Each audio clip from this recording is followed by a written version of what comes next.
morning, everyone, and thank you for coming. So, we call this media briefing for the rate adjustment, upward rate adjustment for June 2026. Just a brief background. We issued an advisory last Friday announcing the possible increase in our electricity rate for June 2026. Later on, that will be discussed by Engineer Villena. But primarily, we have experienced so many, we received many notices of yellow and red alerts since May 12th, so last month pa. And this has persist until now. In fact, today, kami po na-receive na yellow alert notice. And we also experience mga manual load dropping, so rotational MLBs or rotational brownout caused by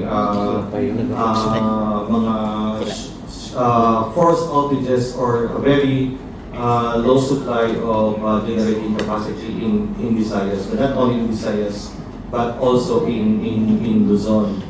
Now, to give you the details, I will give now the time to Engineer Villena, our manager of our energy sourcing. Yes, good morning. Maraming salamat. To be having just the background, I have a quick and brief presentation pertaining to the background. What are the possible reasons for the rate increase for the month of June of 2026? So just a recap and background, a quick, simple terms pertaining to the definition of yellow alert and red alert statuses of NGCP.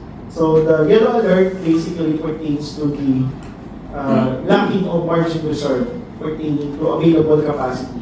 So in short, yellow alert notices once na mag-increase na katama ang reserve na capacity supply sa bilog ng Visayas area. So meaning, due tayo na lang reserve ta, any time of the day, once na may mga planta na madula or mag-outage pa, it will fall down na sa red alert status. So that's yellow alert. May reserve na margin na manipis na sobra. So ano naman ang red alert statuses na ginahambal ng GCP? So the red alert is insufficient supply. Magsilinta insufficient supply, kulang available na supply para at least mapasukan ang bilog na isla. So that's why you are pertaining to and round to a manual load dropping or rotating brownout. So nga ating address ang rotating brownout is because once nga red alert ka kagkulang ng supply mo, this is to protect some line as a whole sa bilog ng Visayas area. Otherwise, pag hindi siya ma-address, hindi ka mag-manual load dropping, it will create a bigger impact, a big problem na possible kasi bilog ka isla ang madulaan. It's because overload ng linya, kulang sa supply, it will trigger sa massive na power interruption. So that's the basic term pertaining to yellow and red alert statuses. So what are the reasons behind of the rate increase for the month of June? So just starting May 12 of 2026, yellow alert in Visayas, which pertains 3 major plant outages which occurs on that particular day. Naming a few is that Sterling Visayas 1 and 2, which is a 169 megawatts each, or a total capacity of 338 megawatts. Then, another plant out sa grid, PDC Unit 3, 150 megawatts. We have now, starting May 12, we have a total grid loss of 488 megawatts. So, amon siyang kulang na supply for the Visayas. So, makita ka sa side rate is amon siya ang Visayas grid network. Wherein, ang Visayas is highly dependent sa aton ng supply sa Luzon, dito sa Babaw, kadiri from Mindanao, during sa aton ng mga kinalanon ng mga requirements. So, why we need to present this one? It's because ang balta kaina, May 12, may planta na halalula at kabilog sa Visayas. Here comes May 13, the next day, May 13 of 2026, another 19 power plants and plant outages sa Luzon, which is equivalent to 990 megawatts out sa grid. Then another 12 power plants running on the rated capacity of 739 megawatts. One power plant outages which corresponds now a total of 1,728 megawatts grid loss. So how it will implicate us? It's because, na-mention ta kaina, si Visayas dependent sa Luzon at sa Visayas. So si Visayas may 12 na dulaan na tatlo ka planta. Another incident may 13 si Luzon na dulaan man isunod sa planta, which triggers another grid loss, which is starting May 15 to 25. Another unplanned outage from GNPD, another 668 megawatts. Then, moving forward, several power plants are still operating at the rated capacity while other remains on force outage. So, ano maging impact na? So, nadulaan si Visayas, nadulaan si Luzon, definitely kulang na ang blood supply sa Visayas, which triggers to yellow alert and red alert statuses, which impact sa case ni Negros Power, may arata sa mga rotating brownout during time, which corresponds to the effect of these particular outages for the entire Luzon and Visayas area, which is reflect to the rate component for this bill demand. Next, please. Which is correlate for this one. Ano ang good silingon sa inyo? Starting April, discover April 26 to May 25. Kung tanawo natin, saan wala pa nag-occur ang aton yellow and red alert statuses or ang mga plant outages, this is the price. We have the average rate of 7.96. Sa time na nag-occur ang aton nakakulangan sa supply, amo na niya ang situation natin, which corresponds to yellow and red alert statuses. It reflects to the average rate of 12 pesos and 51 centavos, which an increase of around 5 pesos before and after. So, ang impact mismo, starting the event of May 12 onwards na kulang sa supply, it triggers the prices increase in terms of the market. Next.